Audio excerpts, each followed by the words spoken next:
Hey guys, this is Inquire. I'm actually making my second video now, so hooray for me. Um, Today, I think I really just want to break down something that I've had to discuss a great deal of times in the past. Not everybody needs to agree with me on this, and I'm not trying to convince that everyone should agree with me on this, but this is the logic behind my the costs of all of my weapons on my Ninja Turtles, where they discard a card from their hand and then they can get both of their weapons in play exhausted. So, as far as the basic breakdown, I'm just going to kind of go over a few concepts to begin with. I will be cherry picking stuff here, so that's also a fair argument that not every hero has exactly this sort of kind of setup. Um, and so it's not always a fair, perfect comparison, but it's the comparison that I'll be using. So on a character like, say, Gamora, she uh, she'll have two upgrades in her deck that cost one and generate a resource. Now they are restricted in some way. In her case, they're attack and thwart.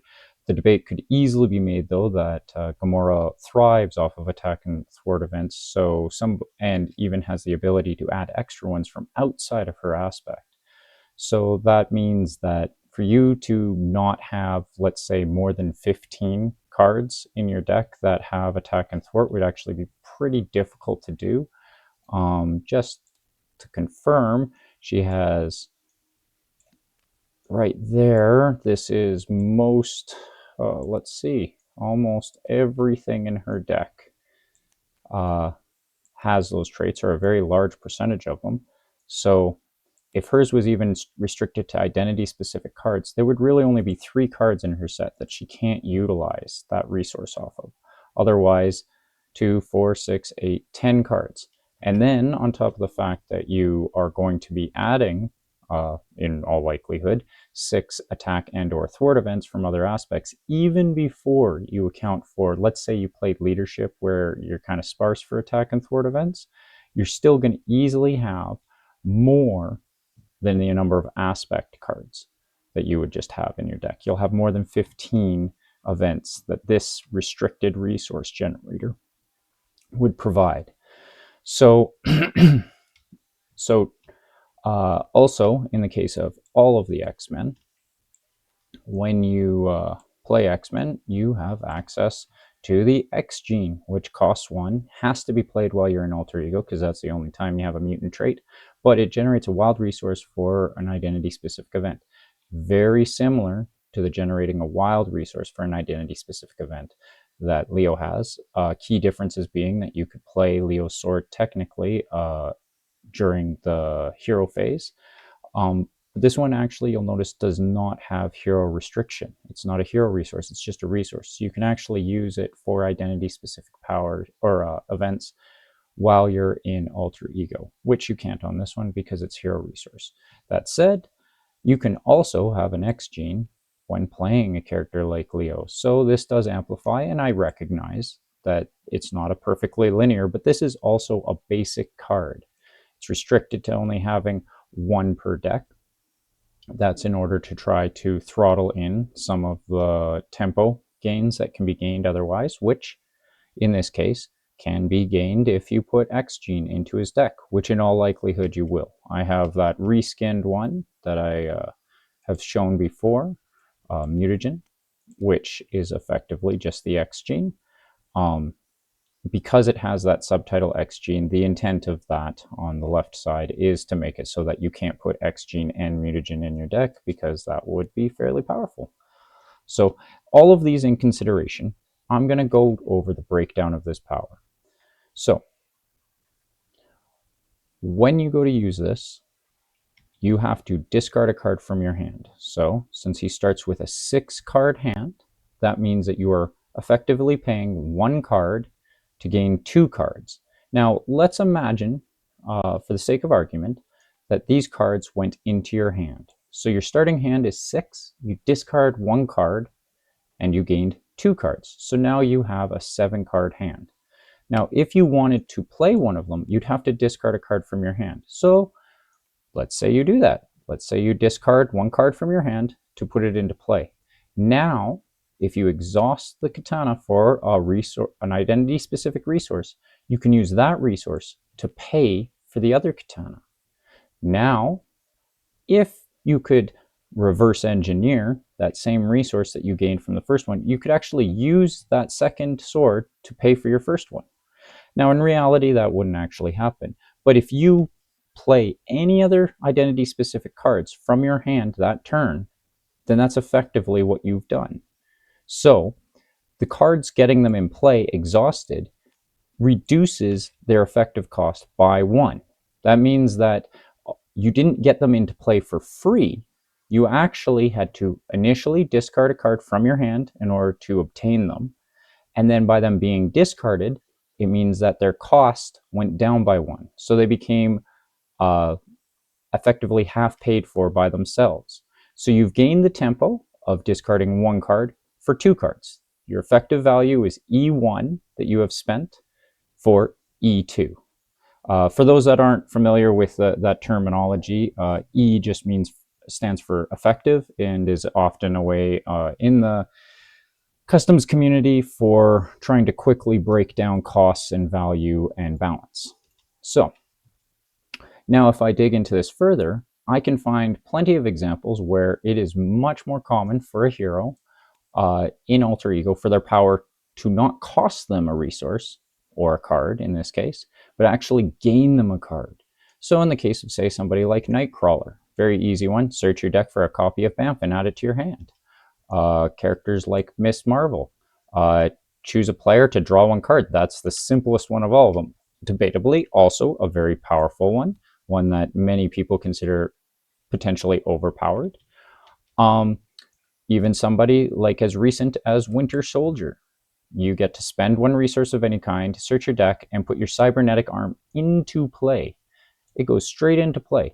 So you paid 1 card, similar to Leo, but because it just went straight into play, you can actually use that resource right then. Now his is also restricted to attack events, but that's a pretty wide spectrum. And it also adds value to it, not quite an E1 value of adding 1 additional damage.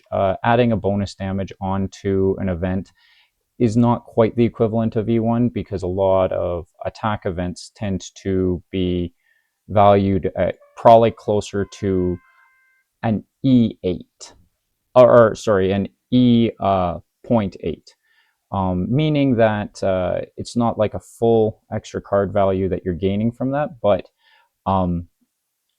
this card that you've gotten for free in play, as long as you can utilize it every turn, you've gained value on top of it. Or you could even look at it as you paid a resource to get it and put it into play, and then it generates you a resource. You could consider that just a wash within itself. So it doesn't cost anything else. Now, the other difference here is that many of these characters that have these abilities, they can consistently, now, I will admit, somebody like Bucky Barnes here, he only gets to really use it at the beginning of the game, just like Leo. If he lost his cybernetic arm for any reason, he could always come back to Alter Ego to gain it again, which was always the intent of my Turtles, is that you would be able to get your weapon back again. Difference being that you could get it back on the same turn with Bucky and be able to utilize it, whereas Leo, you'd have to time your stuff carefully because it's going to come into play exhausted. So if you wanted to be able to utilize it right away, you'd be best off discarding the card right when you go into Alter Ego. But because you'll never be able to utilize that value on the same turn in which you utilize it, it is not as powerful in many ways to Bucky Barnes. And the likelihood that you lost both of your weapons and you're actually using it further on in the game to gain both your weapons is also very low. In all probability, it'll be from an effect in game that caused you to lose one of your weapons, in which case when you flip down to Alter Ego, you're discarding 1 card to gain a card in play exhausted, not to just gain both of them in play exhausted. That extra tempo that you're gaining is only on turn 1. Now, back to examples like Carol or Kurt, or even debatably somebody like Wolverine. Your alter ego powers, you see, Wolverine doesn't have any alter ego powers, but he has a recovery of 6. That's massive. To the best of my recall right now, I believe he's the only hero that has a recovery of 6. That could easily be suggested that that has an extra E1 value from it, especially since on his hero side, he gets to heal 2 damage, and those effects are all usable into Wolverine's claws, which allow you to pay for attack events for free. He also starts with this card in play, whereas Leonardo does not just by default get him in play, and they are not permanent, which means that in the place of somebody like Wolverine, they get to stay in play all the time, no matter what. Kurt Wagner, as I was saying, classic example of one that gets that E1 value for free in Alter Ego. So if you consider that Leonardo had to pay for a card in order to dig for a card, not only are you not getting that E1 value, you're also paying an extra one. So you effectively pay E2 in order to get your 2 swords. So if we go all the way back, I know I've talked about a bunch of things and I may be kind of all over the place here trying to give my examples. We'll go right back to what we originally said. Imagine if Leo instead said, draw a card. Well, if his ability was just draw another card, then that would mean that discarding a card and using up that card you drew was an E2 value. Now, you've used that E2 to gain 2 cards. Let's imagine they went into your hand instead of directly into play. But by putting them in play and exhausting them, they generate a resource. So that means that both of these cards you did not get for free. They cost you something. By them going into play exhausted and you starting with an effective hand of 5 at the beginning of every game, you've given up tempo in your first turn that otherwise could be utilized on any number of other things if you were a different hero.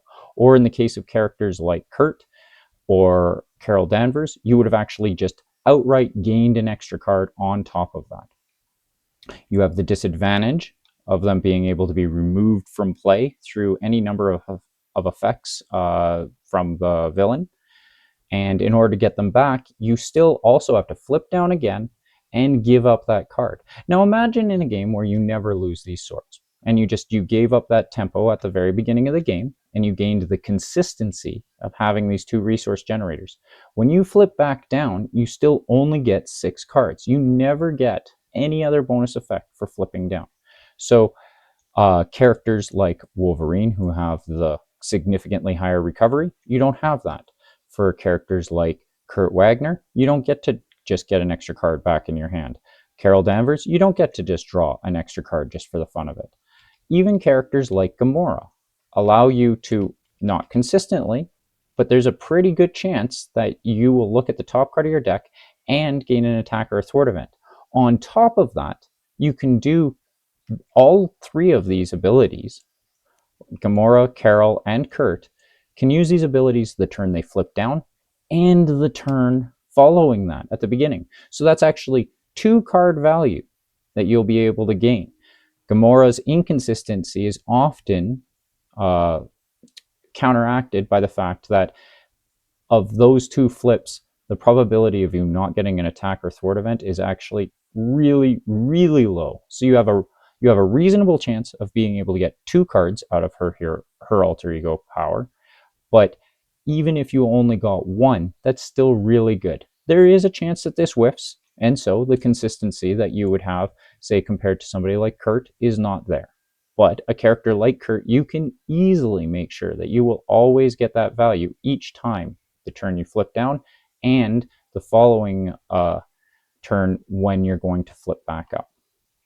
Leonardo has none of these.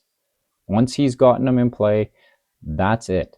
All he's got is a 3 recovery and a 6 hand size. So when breaking down all of these heroes, even though the other heroes that I designed for my ninjas that gain these 2 weapons, I very rarely gave resource generation on them, the value of each of these cards was balanced around that same concept. The idea that they are 1 costs that give you an E1 value. That's why cards like his ability to exhaust both of his swords in order to gain the +1/+1/+1 is actually a little behind curve, because it is that's not quite at full value. That can be compared to what is it? Leadership has that event. Where are we here? One cost. Oh boy. Oh yeah. Morale boost? Yeah. Choose a hero. Until the end of the round, that hero gets +1 to each of their stats. So that is an E2 card. If I have to exhaust both of his swords in order to gain that, then that would be the equivalent of an E2 for an E2. If you look across the board with my different heroes, that is consistently what I have tried to create the value of all of their weapons. So when you discard that, when they have a power in Alter Ego that says discard one card from your hand to get both of those weapons into play exhausted, you have already paid for these cards. The best argument that can be made about these ninjas, about maybe where their power is potentially higher than many other heroes, is consistency. The fact that you can always do this. You never have a time where you start the game where you are not going to have access to your weapons. That consistency absolutely can be used to build into tempo. But the fact that you did have to give up that tempo on your first turn and are unlikely to be able to utilize things very well is where I attempted to form balance with them without crippling you and forcing you to give up extra cards. The alternative would have been you'd have to discard a card for each one of them, and they would have had to have gone in your hand. But even then, that would have been gathering those cards for free if I wanted to try to give the same balance to this as many of the other heroes in question that I have made reference. Now, I'm going to lastly just address the elephant in the room, Psylocke. So Psylocke has a 4-card hand in hero size, which Leonardo has a 5, and she gets 2 weapons in play right from the beginning of the game. Well, both of those weapons come into play for free and give you those resources for free. They don't even restrict those resources in any way. Those resources can be used for upgrades, they can be used for events, they can be used for literally anything, unlike Leo's swords, which are very restricted to effectively, since these are 2 cards themselves, there are only going to be 13 cards in your deck that this can even apply to. And one of those cards is a 0 cost. So there's not even 13 cards that these abilities apply to. That wild resource can only be used on 12 cards within your deck. Whereas Psylocke, both of her weapons can be used for anything at any time, every single turn. You also start at the beginning of the game with a 6-card hand rather than a 5-card hand. That extra card every time you flip down is very notable. When you flip up, her stats are 1, 1, 2, but you have the ability to flip your Psy Knife, Psy Katanas quite easily, because every time you use the resource, you can flip them, and her hero power allows you to flip one of them. When you use a basic power, that means that it is super easy to have consistency on whether they're giving you the thwart bonus or the attack bonus, meaning that Psylocke effectively has a 3 thwart and a 3 attack, which is something that Leonardo does not have. In order for Leonardo to compete on that level, he has to actually exhaust both of these weapons. She did not have to exhaust them.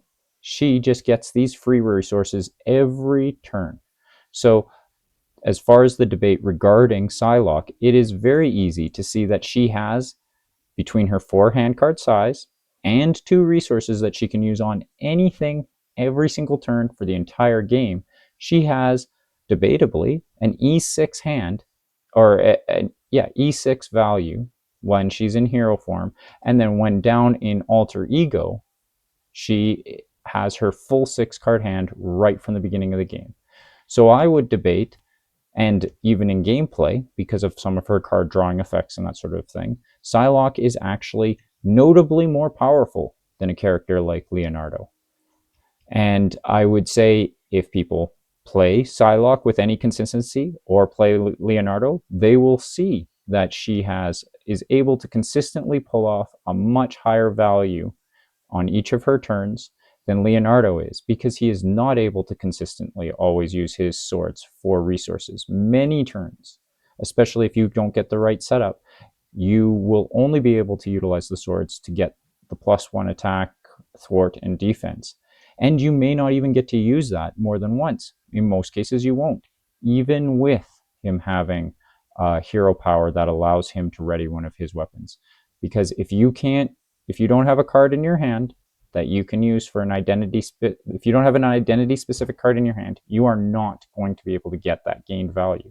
So even in the turns where you get the gained value, and you've managed to really pump out some value on that turn, you are in all likelihood going to have at least 1 or 2 turns in each deck cycle where you are not able to utilize this, not including the turn that you started where you don't get to utilize them because they start in play exhausted. So that is my whole synopsis on this. Now, I don't expect everyone to fully agree with me on this. Everybody's entitled to their opinion, and that's fair. But that's where it came from. And I just want to make clear that this is not free value that is granted to these guys. That often players, when they play test or they're giving references to it, they feel like too much has been given for free through these swords. But I would argue that it is not that he has gotten them for free, that he has in fact already paid for them. What he has through his kit is a consistent starting point, which is very common for a great deal of heroes, including a number of the ones that I made reference to, like Wolverine, Psylocke, Captain Marvel, Nightcrawler, and Gamora, who are able to get consistent value out of all of their kits, both in hero and in alter ego form. Anyway, that's all I wanted to cover at this point. So till next time, have a good day.